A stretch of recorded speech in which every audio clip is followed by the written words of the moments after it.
بسم اللہ الرحمن الرحیم۔ آئیں قرآن مجید سمجھیں اس سلسلے میں آج ہم تیسرے پارے کے مضامین کا خلاصہ عرض کریں گے۔ تیسرا پارہ یہ 17 رکوعات پر مشتمل ہے۔ اس میں 2 حصے ہیں، کچھ حصہ سورۃ البقرہ کا ہے اور کچھ حصہ سورہ آل عمران کا ہے۔ 8 رکوع سورہ بقرہ کے حصہ کے ہیں اور 9 رکوع سورہ آل عمران کے ہیں۔ سورہ بقرہ کا جو حصہ ہے 8 رکوعات پر جو مشتمل ہے، اس کے مضامین کا خلاصہ 3 باتیں ہیں۔ ایک تو 2 بڑی آیتیں ہیں سورہ بقرہ کے اس حصے میں جو تیسرے پارے میں آتا ہے۔ ان میں ایک بڑی آیت آیت الکرسی ہے جو بہت ہی زیادہ فضیلت کی حامل ہے، لیکن اس کے ساتھ ساتھ آیت الکرسی کا خلاصہ یہ ہے کہ اس میں ایک دعویٰ توحید باری تعالیٰ کا اور اس پر 10 دلائل ذکر کیے گئے ہیں۔ دوسری بڑی آیت آیت مداینت ہے، جس میں تجارت اور قرض کے معاملات کو ڈسکس کیا گیا ہے، اور یہ قرآن کریم کی تقریباً سب سے بڑی آیت کریمہ ہے۔ دوسری بات، سورہ بقرہ کے اس حصے میں 2 انبیاء کرام کا ذکر ہے۔ حضرت ابراہیم علیہ السلام کا نمرود بادشاہ کے ساتھ مباحثہ اور حضرت کا اس کے سامنے ایسے دلائل ذکر کرنا جس کا جواب نمرود بادشاہ سے نہ بن پڑا، اور دوسرے حضرت عزیر علیہ السلام کا واقعہ مذکور ہے، جنہیں اللہ تعالیٰ نے 100 سال کے لیے موت دی، اور موت کے بعد اللہ تعالیٰ نے زندہ کیا اور کہا کم لبثت، آپ کتنا ٹھہرے ہیں؟ تو حضرت نے فرمایا لبثت یوما او بعض یوم، ایک دن یا دن کا کچھ حصہ ٹھہرا ہوں۔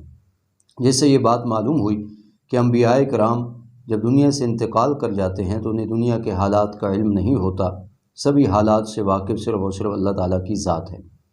اور تیسری بات جو سورہ بقرہ میں بیان کی گئی، وہ تیسرے پارے میں جو حصہ سورہ بقرہ کا مذکور ہے، اس میں یہ ہے سود اور زکوٰۃ صدقات کے معاملات، کہ بظاہر صدقے سے مال کم ہوتا ہے اور سود میں مال بڑھتا ہے، لیکن حقیقت میں صدقات میں اللہ تعالیٰ برکت ڈالتے ہیں اور سود کے اندر بے برکتی پڑتی ہے۔ لہٰذا اہل ایمان کو چاہیے کہ وہ صدقات خیرات پر فوکس کریں اور سود سے اپنے آپ کو بچائیں۔ یہ تو ان 8 رکوعات کا خلاصہ تھا جو تیسرے پارے میں سورہ بقرہ کے حوالے سے مذکور تھے۔ اب سورہ آل عمران جس کے 9 رکوع اس تیسرے پارے میں ہیں، ان کے مضامین کے خلاصے میں 4 باتیں ہیں۔ سب سے پہلی بات کہ سورہ بقرہ کا اور سورہ آل عمران کے مضامین کا آپس میں ربط۔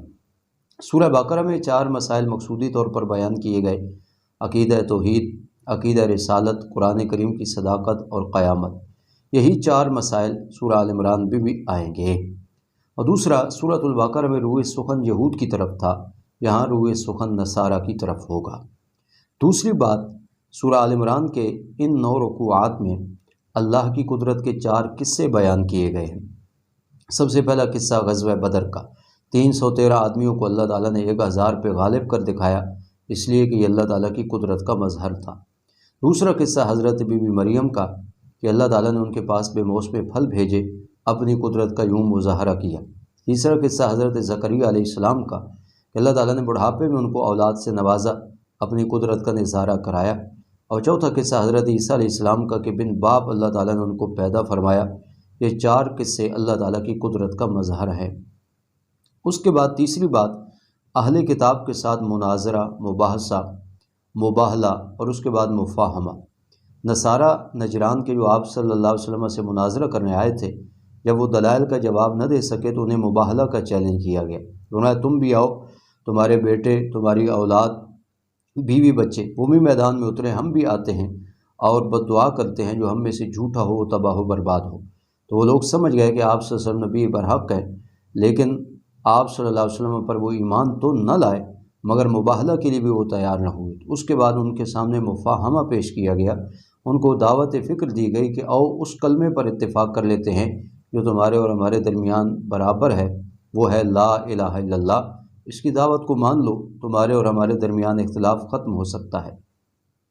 چوتھی بات جو سورہ آل عمران کے ان رکوعات میں بطور خاص بیان کی گئی، وہ ہے انبیاء کرام کا وہ وعدہ جو اللہ تعالیٰ نے آپ صلی اللہ علیہ وسلم کی بابت لیا۔ 3 مشہور وعدے لیے گئے۔ عالم ارواح میں ایک تو اللہ تعالیٰ نے تمام انسانیت سے وعدہ لیا اپنی عبادت اور بندگی کے بارے میں، اپنی ربوبیت کے بارے میں۔ دوسرا وعدہ اللہ تعالیٰ نے تمام انبیاء کرام سے لیا جو آپ صلی اللہ علیہ وسلم کی نبوت اور رسالت کے لیے تھا کہ اگر تمہارے زمانے میں آقا دو جہاں صلی اللہ علیہ وسلم تشریف لے آئیں، لَتُؤْمِنُنَّ بِهِ وَلَتَنْصُرُنَّ، ایک تو تم نے آپ صلی اللہ علیہ وسلم پر ایمان لانا ہے اور دوسرا میدان جہاد میں ان کی مدد اور نصرت کرنی ہے۔ اس وعدے کا اللہ تعالیٰ نے خصوصیت کے ساتھ یہاں ذکر کیا ہے۔ تو سورہ آل عمران کے وہ 9 رکوع جو تیسرے پارے میں مذکور ہوئے ہیں، ان کے مضامین کا خلاصہ 4 باتیں ہیں۔ سورہ بقرہ اور سورہ آل عمران کا باہمی ربط، اللہ کی قدرت کے 4 نمونے، اہل کتاب کے ساتھ مباہلہ اور مفاہمہ، اور انبیاء کرام سے آپ صلی اللہ علیہ وسلم کی بابت لیا جانے والا عہد۔ تو یوں ہم قرآن کریم کو آسانی سے سمجھ سکتے ہیں۔